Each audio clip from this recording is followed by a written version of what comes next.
क्या होगा जब एक अजीब तरह का ज़ॉम्बी वायरस फैलने से पूरा शहर तबाह होने लगता है और इसी ज़ॉम्बी एपोक्लिप्स के बीच पूरे शहर में बचे हैं सिर्फ कुछ आखिरी चुनिंदा इंसान। अब इससे आगे क्या होगा? क्या वे खुद को इस ज़ॉम्बी सिटी से बचा भी पाएंगे? सब कुछ चलिए शुरू से जानते हैं। मूवी की शुरुआत अमेरिका के एक छोटे से टाउन से होती है जो कि आम शहरों से दूर एक शांत और बहुत सुंदर इलाका है। लेकिन अभी यहाँ रहने वाले लोगों को अंदाजा तक ना था कि जल्द ही एक अनजान वायरस उनके टाउन को तबाह करने वाला है।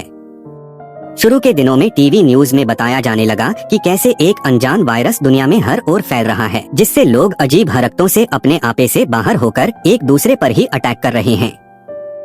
हालांकि जैसा कि होना ही था, शुरू में सबने सोचा कि यह कोई बड़ी बात नहीं है।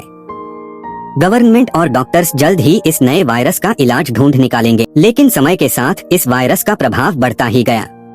पुलिस और हॉस्पिटल सिस्टम इस वायरस को रोकने में नाकाम होने लगे और अब तो इस छोटे से टाउन के लोग टीवी न्यूज में देखते हैं कि आर्मी और मिलिट्री हर छोटे से छोटे शहरों और टाउन्स को क्वारंटाइन कर रही है। हालांकि टीवी न्यूज में पूरी सच्चाई नहीं थी। तो टाउन के लोगों को लगा कि यह क्वारंटाइन अगर उनके टाउन में भी लगा तो भी कुछ ही दिनों में खत्म हो जाएगा। लेकिन अब इसी रात से पूरे टाउन में फुल स्केल पर आर्मी घुस आई और वे लोगों को उनके घरों में बंद करने लगते हैं, जिसका किसी को अंदाजा नहीं था कि यह लॉकडाउन इतना ज्यादा सख्त होगा। अब इसी टाउन में डायनो की फैमिली भी है। डनो जो कि अपनी पत्नी एली और 2 बच्चों गस और मैगी के साथ रहता है। सो उसका बेटा गस उससे पूछता भी है कि अचानक से उनके टाउन में इतना सख्त लॉकडाउन क्यों हो गया और रेडियो वगैरह भी काम नहीं कर रहे।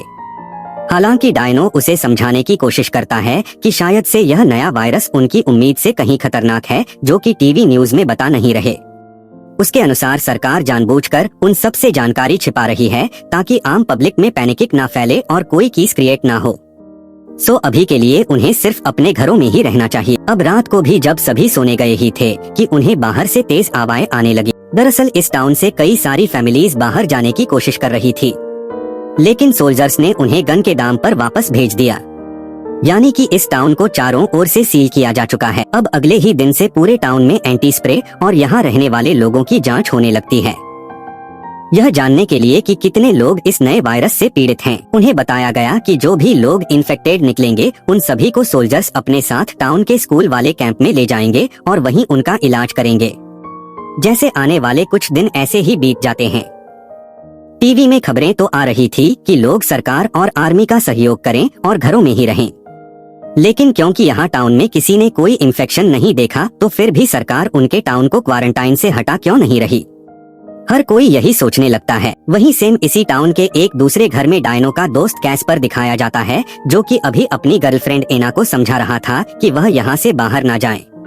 लेकिन एना तो अभी किसी भी तरह से इस टाउन से बाहर निकलना चाहती है। तभी उनके चिल्लाने की आवाज से अब दरवाजे पर 2 सोल्जर्स आ गए और उन्होंने समझाया कि सरकारी ऑर्डर्स के अनुसार कोई भी बाहर नहीं जा सकता वरना उन्हें सख्त कदम उठाने पड़ेंगे। हालांकि कैस्पर अभी के लिए किसी तरह से एना को संभाल लेता है, लेकिन उन्हीं की तरह टाउन के बाकी लोग भी अब तक घरों में रहकर थक चुके थे, तो वे कोई और प्रॉब्लम क्रिएट ना करें, इसलिए आर्मी हर एक घर को काले रंग के ट्रैप से ढकने लगती है। यानी कि अब तो यह लॉकडाउन पहले से भी ज्यादा मुश्किल हो गया। अब तो वे सिर्फ पुराने समय की वीडियोस ही देख सकते हैं जब किसी पर कोई पाबंदी नहीं थी और ऐसे ही करते करते इस लॉकडाउन को हुए पूरा 1 महीना बीत जाता है। हर रोज हर घर के सामने उनके खाने के लिए राशन रख दिया जाता, जिससे धीरे धीरे टाउन के लोग बेकाबू होने लगते हैं। आने वाले कुछ ही दिनों में इंटरनेट भी बंद हो गया, साथ में फोन सिग्नल्स भी काम नहीं कर रहे, जबकि अब तो बाहर से बीच बीच में गोलियां चलने की आवाजें आने लगती हैं और इससे तो हर कोई डर गया कि बाहर हो क्या रहा है। और आज जब डनो के घर के सामने उन्हें कोई आवाज आई तो गस टेंट में छेद करके देखता है कि यहाँ तो बहुत सारे सोल्जर्स उनके सामने वाले घर में उसकी गर्लफ्रेंड सोनिया के घर में घुस रहे हैं और यहाँ से वे सोनिया के पिता को उठा कर ले गए। यानी कि फिर तो वे इन्फेक्टेड हो गए होंगे। अब गस गुस्से में उन्हें रोकने के लिए बाहर जाने लगता है, लेकिन डनो ने उसे रोकते हुए समझाया कि उन्हें अभी सिर्फ अपनी ही सेफ्टी देखनी है। वो सिर्फ सोनिया के लिए अपनी पूरी फैमिली को खतरे में नहीं डाल सकता। अब डीनो के समझाने पर गस रुक तो जाता है, लेकिन रात को जब सब सो रहे थे तो वह यानी कि वहाँ ऐसा कुछ हुआ है जो कि नहीं होना चाहिए था। वहीं टाउन के लोगों को लगा कि शायद से लॉकडाउन खुलने वाला है, इसलिए सारे सोल्जर्स अपनी गाड़ियों के साथ टाउन से बाहर जा रहे हैं। कैस्पर भी यह खबर एना को देता है कि शायद से अब वे फ्री हो जाएंगे। अब एना तो यह सुनकर बिना कुछ बोले गुस्से में अकेले ही गाड़ी लेकर निकल जाती है। इधर गस भागते हुए वापस अपने घर पहुंचता है, जहां उसका पिता डायनो बड़ी बेचैनी से उसी का इंतजार कर रहा था, क्योंकि वह उसे घर में ना पाकर बहुत डर गया। अब गस बताता है कि जिस कैंप में इन्फेक्टेड लोगों को रखा जा रहा था वहां के हालात बहुत खराब हैं। हालांकि गस को भी वहां का सब कुछ पूरी तरह से समझ नहीं आया। तभी उनके दरवाजे पर सोनिया और उसकी माँ जाती है, क्योंकि सोनिया के पिता को आर्मी उठाकर ले गई थी और सोनिया की माँ बीमार है, इसलिए वे दोनों अब रहने के लिए डायनो के घर आ गई, जिससे डायनो उन्हें मना नहीं कर पाता। हालांकि उसकी पत्नी गुस्से में थी, क्योंकि अब ऐसे एपोक्लिप्स के समय उन्हें किसी और को अपने घर नहीं आने देना चाहिए। मगर गस खुश था कि कम से कम अब सोनिया उसके साथ ही रहेगी। उसे सोनिया बताती है कि उसके पिता इन्फेक्टेड होने के बाद उन्हीं पर अटैक करने लगे थे और उन्होंने उसकी माँ को भी काट लिया। गस उसे यकीन दिलाता है कि सोनिया डरे ना, वो उसका पूरा साथ देगा। गस तो अब यह बात अपने पिता को भी नहीं बताता कि सोनिया की माँ को उसके पिता ने काट लिया था, इस डर में कि कहीं वे सोनिया और उसकी माँ को घर से बाहर ना निकाल दें। तभी दरवाजे पर डनो का दोस्त कैस्पर आ जाता है और वह रिवील करता है कि कैसे कुछ देर पहले सारे ही सोल्जर्स उनके स्कूल वाले बिल्डिंग की ओर भाग रहे थे और वहाँ पर बहुत गोलियां भी चल रही थी। लेकिन फिर वहाँ से कुछ अजीब तरह के लोग निकलने लगे और वे दूसरों को काट रहे हैं। कैस्पर के अनुसार वह खुद भी उनसे किसी तरह से बचकर भाग आया है, यानी कि गस ने गलती से जिसे फ्री कर दिया था वो एक ज़ॉम्बी था और सिर्फ उसी की वजह से अब पूरे टाउन में ज़ॉम्बी फैल चुके हैं। तो सबसे पहले सब मिलकर इस घर को चारों ओर से सील करने लगते हैं ताकि वे ज़ॉम्बीज अंदर ना सके। वहीं अंदर सोनिया नोटिस करती है कि उसकी माँ का घाव लगातार बढ़ता ही जा रहा है, लेकिन फिर भी वह किसी को कुछ नहीं बताती। तभी गस सोनिया को अकेले में बुलाकर दिखाता है कि बाहर ऊपर लाइट को देखने के लिए बहुत सारे ज़ॉम्बीज इकट्ठा हो रहे हैं, मानो कि उनमें अब ना कोई दिमाग ही ना हो। हालांकि तभी एक ज़ॉम्बी ने दोनों को सेंस कर लिया, लेकिन सोनिया के लाइट बंद करते ही वह वापस चला जाता है और यहाँ से गस और सोनिया को एक सुराग मिला कि यह ज़ॉम्बीज ज्यादातर लाइट की ओर ही अट्रैक्ट होते हैं। तभी उनके दरवाजे पर कैस्पर की गर्लफ्रेंड एना भी आ गई, जो पहले उसे अकेला छोड़कर भाग गई थी। उसने रिवील किया कि बाहर तो अब हर और ज़ॉम्बीज फैल चुके हैं, वहीं शहर से बाहर निकलने के सारे रास्ते सील हो चुके हैं और जो आर्मी उन्हें सेफ रख रही थी उस कैंप में हुए एक इंसिडेंट की वजह से वे सब या तो ज़ॉम्बीज के हाथों मारे गए या फिर खुद ज़ॉम्बीज बन गए, यानी कि ना तो अब इस सिटी से निकला ही जा सकता है और अंदर हर तरफ ज़ॉम्बीज फैल चुके हैं, तो अब उन्हें खुद से सरवाइव करना होगा। अब गस को अंदर ही अंदर पता था कि इन सब का जिम्मेवार वह खुद है, लेकिन फिर भी वह सोनिया को लेकर अपने रूम में चला जाता है, क्योंकि अभी तो उसे सिर्फ सोनिया की ही पड़ी है। वहीं अब अगली सुबह होते ही सब प्लानिंग करना शुरू कर देते हैं, क्योंकि अब से उन्हें खाने पीने की चीजों को लेकर राशन करना होगा ताकि उन्हें बार बार बाहर ना निकलना पड़े। तभी 2 ही दिन के बाद छोटी मैगी अपने पिता डनो से कहती है कि उसका पेट रैबिट आज सुबह से कहीं भी नहीं मिल रहा, तो वे उसे ढूंढने में उसकी मदद करें। इस पर डायनो बताता है कि शायद से वह बाहर भाग गया होगा, लेकिन असल में तो खाने की कमी के कारण उन्होंने ही उस पेट रैबिट को खा लिया। इसलिए डायनो अपनी बेटी मैगी से झूठ बोलता है कि वह बाहर भाग गया होगा और सब ठीक होने पर वो उसके लिए बहुत सारे रैबिट्स ले आएंगे। अब आज तो उन्होंने रैबिट को खा लिया, लेकिन इसके बाद क्या खाने की कमी तो अब हर रोज बढ़ने ही वाली थी। इसलिए एक दिन फाइनली कैस्पर और डायनो दोनों गन लेकर बाहर खाने के लिए राशन पानी ढूंढने निकलते हैं। उन्होंने देखा कि बाहर तो अब सब कुछ बर्बाद हो चुका है। वहीं जिस कैंप में सोल्जर्स ने इन्फेक्टेड लोगों को रखा था वो भी अब खाली पड़ा है, यानी कि यहाँ कोई नहीं बचा। दोनों दोस्त अब टाउन से बाहर जाने का रास्ता ढूंढने लगते हैं, जहाँ आगे बढ़कर उन्होंने देखा कि उनके टाउन के मेन रोड को बड़े बड़े पत्थरों से ब्लॉक कर रखा था ताकि इस टाउन से कोई बाहर ना निकल सके, यानी कि इस पूरे टाउन को हर ओर से सील किया जा चुका है। डनो और कैस्पर अब दोनों पास के एक स्टोर में जाकर खाने पीने की सप्लाई लेने लगते हैं, लेकिन उनकी बुरी किस्मत की यह जगह भी पहले ही लूटी जा चुकी थी। तभी उन्हें आखिर में एक औरत दिखाई दी जो अपने लिए खाना उठा रही थी। अब वे उससे कुछ भी पूछ पाते कि इससे पहले ही उन्हें दरवाजे के बाहर किसी की आवाज सुनाई देती है। अब कैस्पर जिसके पास गन थी वो सावधानी से दरवाजे के पास देखने जाता है, लेकिन तभी किसी ने उसे उसके अंदर ही खींच लिया। डायनो डरते हुए आगे जाकर देखता है कि यहाँ तो एक ज़ॉम्बी उसके दोस्त कैस्पर को खा रहा है। इतना ही नहीं, आगे से भी बहुत सारे ज़ॉम्बीज उन्हीं की ओर आ रहे थे।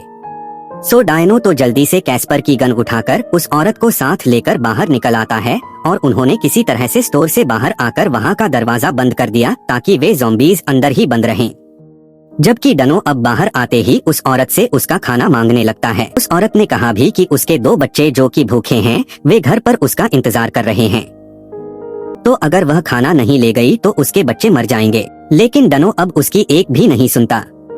अभी कुछ ही देर पहले उसके दोस्त कैस्पर ने अपनी जान का सैक्रिफाइस दिया था।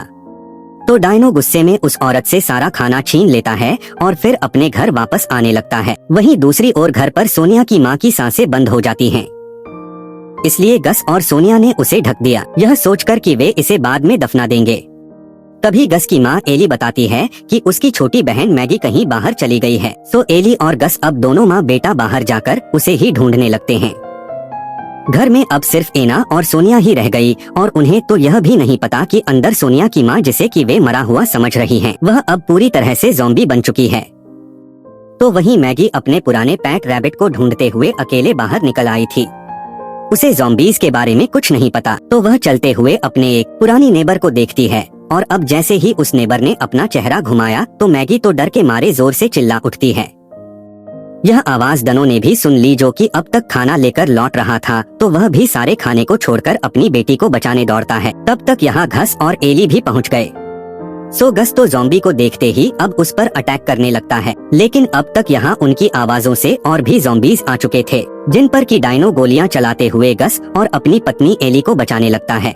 लेकिन अब उन्होंने देखा कि मैगी को तो वह ज़ॉम्बी ऑलरेडी काट चुकी थी। फिर भी वे किसी तरह से बाकी ज़ॉम्बी से लड़ते हुए मैगी को उठाकर वापस से घर की ओर भागते हैं। उन्हें अभी यह नहीं पता कि ज़ॉम्बी के काटने से मैगी भी ज़ॉम्बी बनने वाली है। तभी अब घर पर आते ही गस्ट तो सोनिया को बुलाने जाता है ताकि वह मैगी की फर्स्ट एड कर सके। लेकिन यहाँ तो अंदर सोनिया अपनी ही माँ को मार रही थी। उसने रिवील किया कि कैसे उसकी माँ मरने के बाद उठ खड़ी हुई और वह ज़ॉम्बी बनकर उन पर अटैक करने लगी। उसने एना को तो ऑलरेडी काट भी लिया था, सो उसे अपनी माँ को मरना पड़ा, जबकि नीचे डनो जो कि ज़ॉम्बीज को रोक रहा था। तभी उसे पीछे से एना दिखाई देती है, जो कि अब खुद भी ज़ॉम्बी बन चुकी थी। तो मजबूरी में डायनो को एना को भी मारना पड़ता है। वहीं अब तो डनो समझ चुका था कि उसकी बेटी मैगी, जिसे कि ज़ॉम्बी ने काटा था, एना की तरह वह भी बदलने वाली है। सो वो अपनी पत्नी एली से कहता है कि उन्हें उसके ज़ॉम्बी बनने से पहले खुद अपनी बेटी को मारना होगा, इससे पहले कि वह किसी और को नुकसान न पहुंचा सके। लेकिन एली अपनी बेटी को छोड़ने को तैयार नहीं होती। तो वहीं अब तक बहुत सारे ज़ॉम्बीज इस घर के बाहर इकट्ठा होना शुरू हो चुके थे, क्योंकि उन्हें अंदर से खून की स्मेल आने लगी। सो डनो जल्दी से उन्हें रोकने की कोशिश करता है, जबकि एली अपनी बेटी मैगी को उठाकर अपने बेडरूम में छिप गई और दरवाजा बंद कर लिया। तो वहीं ऊपर गस और सोनिया छत पर जाकर देखते हैं कि उनके घर को चारों ओर से ज़ॉम्बीज ने घेर लिया है और इतने सारे ज़ॉम्बीज को तो वे मार भी नहीं सकते। तभी उन्हें याद आया कि उन्हें इन ज़ॉम्बीज की कमी का पता है। तो दोनों अब आग जलाकर उन सभी का ध्यान भटकाने लगते हैं। और जब सारे ज़ॉम्बीज उस आग की ओर देख रहे थे तो दोनों इसी मौके का फायदा उठाकर चुपचाप इस ज़ॉम्बीज की भीड़ से बाहर निकल गए। जबकि घर के अंदर डनो अब बेडरूम में जाकर देखता है कि यहाँ तो एली अब अपनी बेटी से कटवाकर उसके साथ ही रहना चाहती है। उसमें अब जीने की कोई उम्मीद नहीं बची। तभी मैगी भी पूरी तरह से ज़ॉम्बी बन गई और वह एली को काट लेती है। इधर डनो अपनी बेटी पर गोली नहीं चला पाता। वह खुद को सरेंडर करने लगता है, यह मानकर कि वह बेशक से किसी और फॉर्म में ही सही, लेकिन कम से कम अपनी पत्नी और बेटी के साथ ही रहेगा। सो उसने खुद ही अपनी पत्नी की तरह मैगी को खुद को काटने दिया। यानी कि अब सिर्फ घास और सोनिया ही बचे थे, जो जंगलों के रास्ते दूर भागने लगते हैं। अभी उन्हें भी नहीं पता कि उन्हें कहाँ जाना है और क्या बाहर कोई जगह से भी बची होगी या नहीं। तभी पीछे से उन्हें अपने टाउन की ओर से बॉम्ब्स के गिरने की आवाजें सुनाई देने लगती है। यानी कि आर्मी अब ज़ॉम्बीज से भरे सारे ही शहरों और टाउन्स पर बम गिराना शुरू हो चुकी है। उनके पास ज़ॉम्बीज को मारने का अब यही एक रास्ता बचा है। अगर गस और सोनिया घर से नहीं निकलते तो वे भी मारे जाते और अब उन्हें जंगलों में ही रहकर यही सरवाइव करना होगा। और इसी शॉकिंग एंडिंग के साथ यह पूरी मूवी यहीं पर खत्म हो जाती है। तो चैनल को सब्सक्राइब करें ऐसी ही और भी ज़ॉम्बी मूवीज के लिए।